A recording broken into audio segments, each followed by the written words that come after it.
is the case of Yvonne Baldelli and Brian Brimager. Okay, so Yvonne and Brian met in 2009. They were both living in Southern California, and they met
So she called him and she asked, "Where's Yvonne?" And he said to her, "Didn't you read my email that I sent you a while back?" And it didn't ring a bell to her, so she went and she checked her email and she had missed it. He had sent her an email and she had not noticed because she never got an email from him before. So she saw that it said, quote, "I'm sure you've heard by now that Vani and I are no longer together." So she called him back and said, "Okay, what happened?" And he said that they broke up because Yvonne found out that he has a baby with another woman. You see, in 2010, the year before, he had a baby girl with a woman named Kristen Workoven.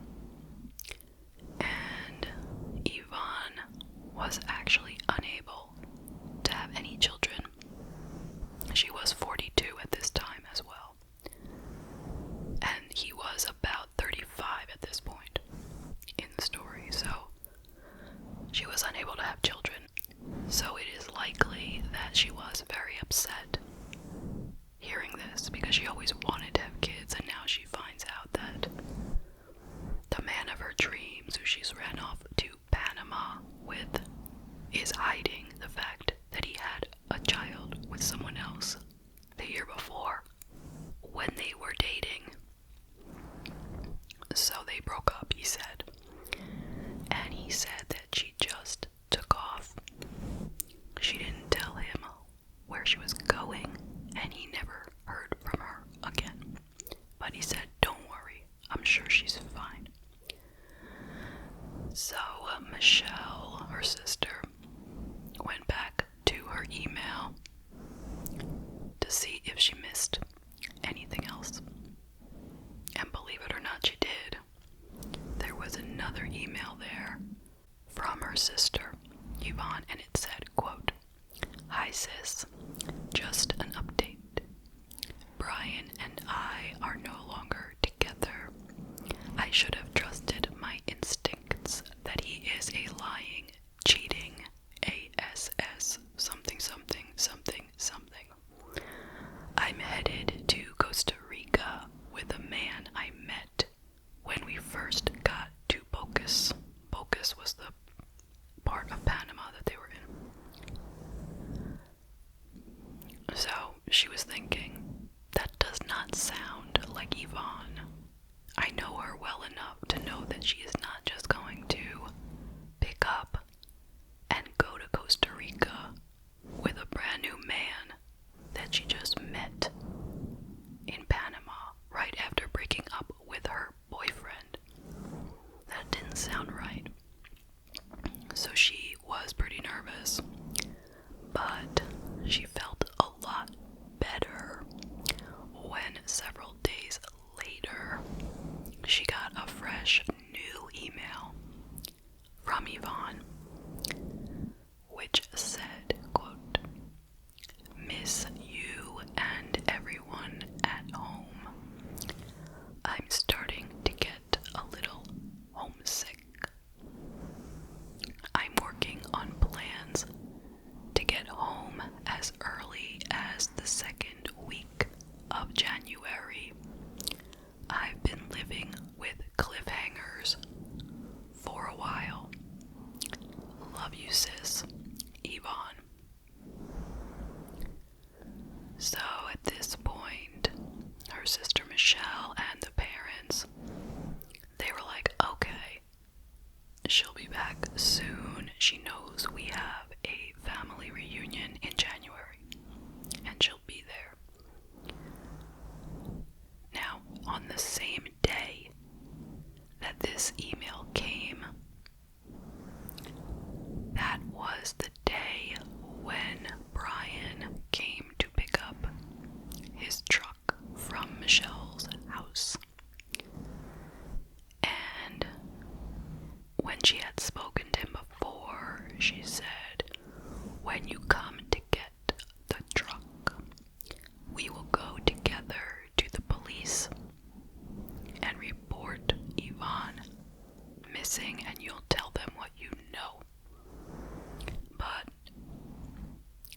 she got that email that same day, there was no need for them to go and report her missing. So he got his truck and he went on his way. But, wouldn't you know it, the date of the reunion came and went. And unfortunately, Yvonne did not show up. So, Michelle had a cousin who was a technology whiz, and she asked him to track the various emails and see where they came from. So, he found out that the original emails that were sent by Yvonne from Panama came from Panama. But the one that was supposed to be from Costa Rica, the one where Yvonne said she was in Costa Rica, that came from the United States, specifically from Dana Point, California, which is where Brian lived. And Brian's emails also came from Dana Point. They had the same IP address. So that was enough to know something was extremely wrong. Michelle went and reported this to the FBI and the US Embassy in Panama, and they made a missing persons report in Panama. They found out there was no record of her ever leaving Panama, and no record of her entering Costa Rica. And then they found out something extremely creepy and awful. It turns out that the house that they were living in Panama used to belong to a notorious serial killer named Wild Bill Holbert, who killed at least 6 Americans in Costa Rica and Panama. He had used his victims' own online identities to communicate with their families after murdering them. He had sent false emails, just like Brian. And while no one could say for sure that Brian knew the story, it seemed like he probably did. Anyway, 2 months later, after getting no results, Yvonne's family headed down to Panama themselves to search. And the Panamanian police announced at that time that Yvonne was the victim of foul play, and they named Brian Brimager as the suspect. Witnesses came forward to report that they knew the couple, and they said that Brian was physically and verbally abusive to Yvonne. They had seen her with bruises and black eyes, and people who lived in the same house had heard them fighting violently often. So, the family, authorities, and volunteers started a big search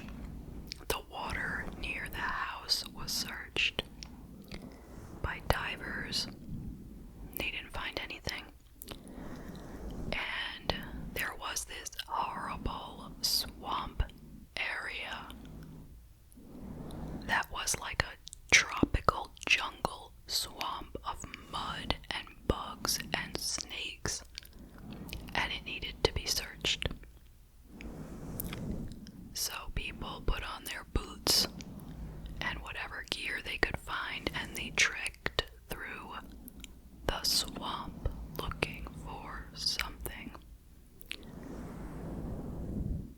But they didn't find any information. They found nothing.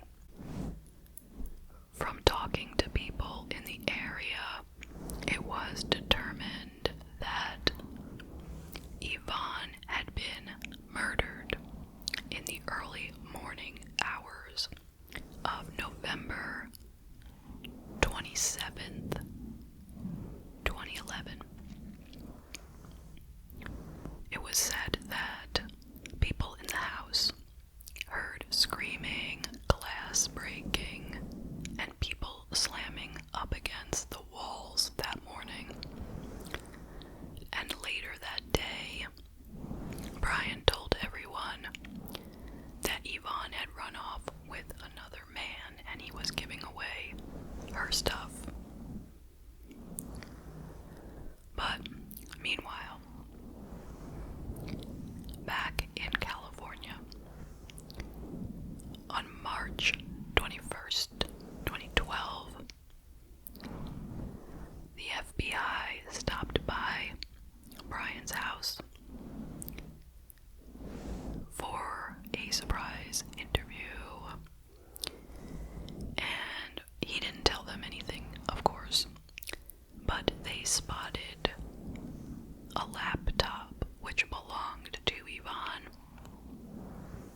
and they took it with them as evidence. On the laptop, they did find a picture that she had taken of herself with a black eye. Now, as they did more research, they found Brian's Facebook page, and he had a machete that he sold on Facebook. And he had spoken of this machete in some comments. And he had said, quote, "I brought it down with me when I came down from the States. I've only used it to chop up one stripper." End quote. Now, he was joking, but still. So they were able to track down who bought the machete, and they got it back for evidence, and they started examining it. But you know, these things take time. Anyway, they also found that Brian had done a Google search for how to clean blood off a mattress. And more things they found out about him as they researched. In 2004, so going back a while, he was stationed in Washington, D.C. with the Marines. And that is where he met the mother of his baby. As I said before, her name was Kristen Werkhoven. And at the time, she was a White House staffer in the Bush administration. And the two of them took pictures with the president and first lady. So that is where they met, and they started a romantic relationship.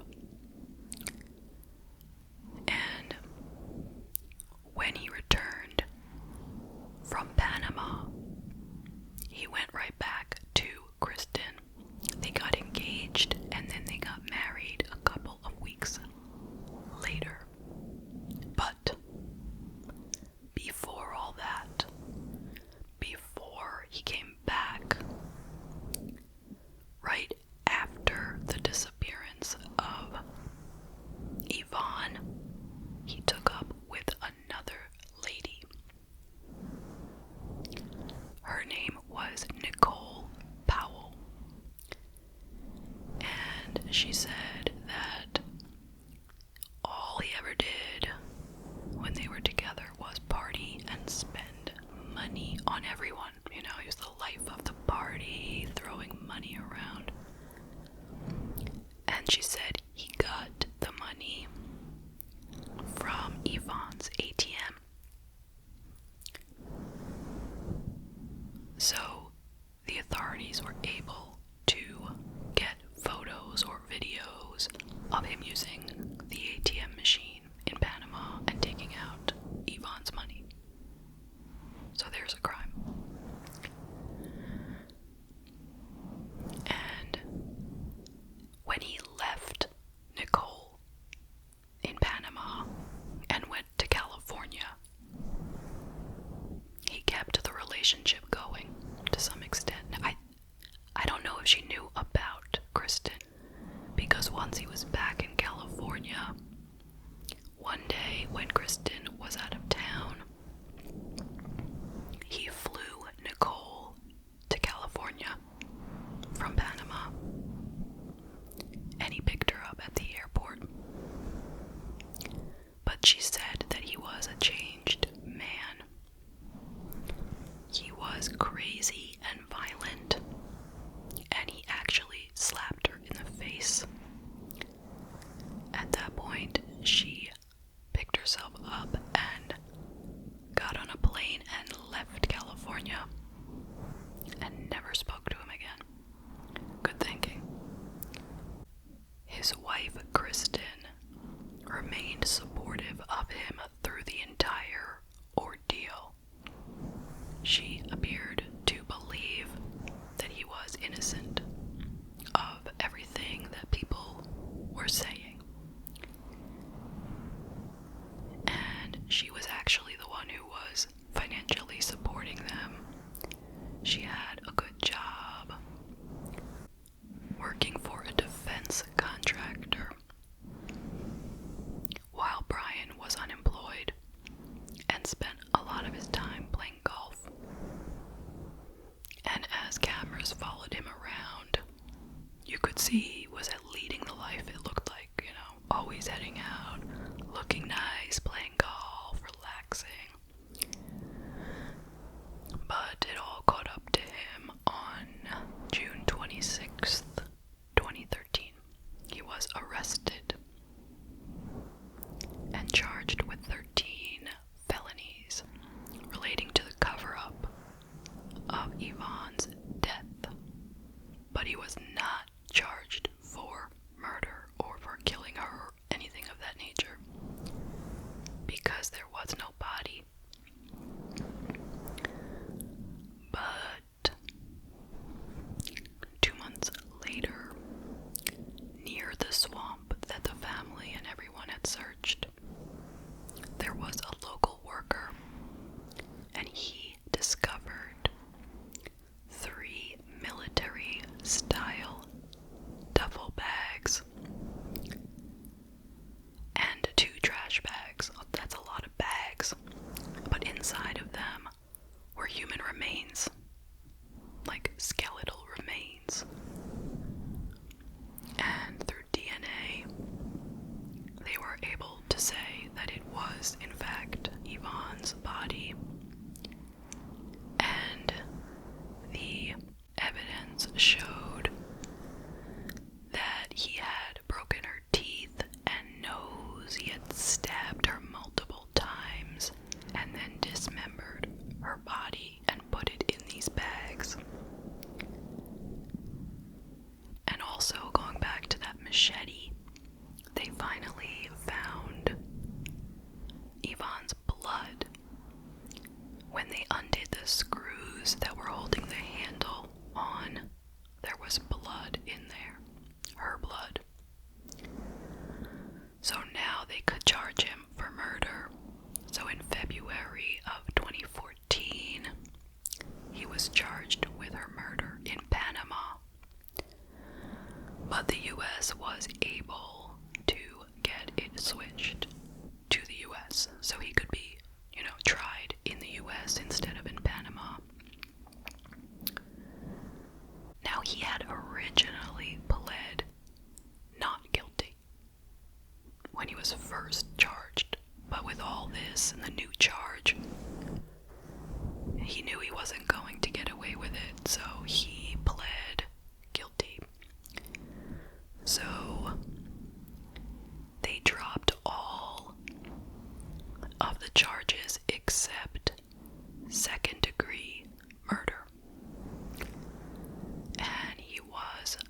sentenced to 26 years in prison.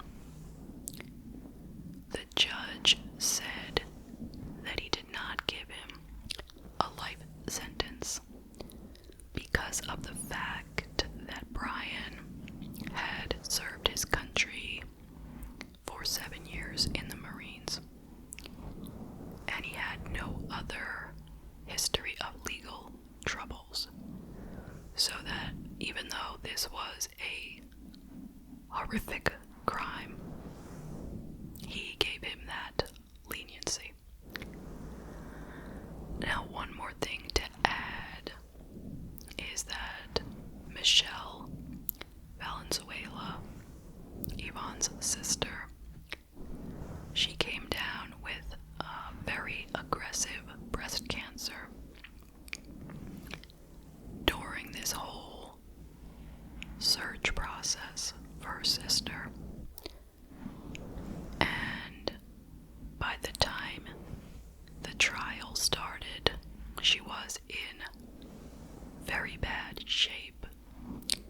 She gave a videotaped deposition from a wheelchair, and she was so weak.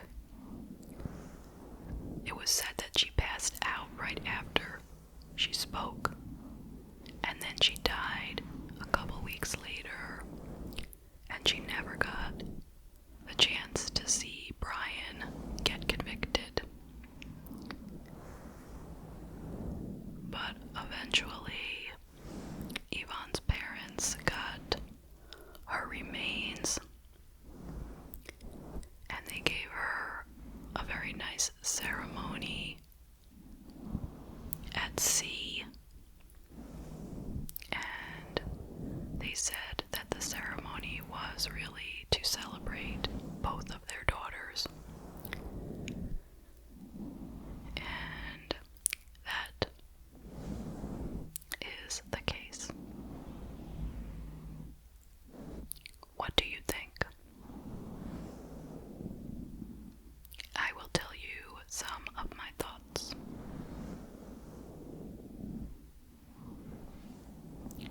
First of all, there's a lot of tragedy here. My heart goes out to Yvonne, who lost her life at the hands of this monster. And my heart goes out to her sister Michelle, who fought so hard to get justice for her sister, but yet lost her own life during the battle. And my heart goes out to their parents, who lost 2 daughters in a short period of time in such horrible ways, and to any other family or friends that suffered from this loss. So, what can we say about Brian? Well, I guess it is a pretty good thing that he is now behind bars, and he did not get away with this, but it seems like he would have if everyone didn't get together and work so hard to get justice.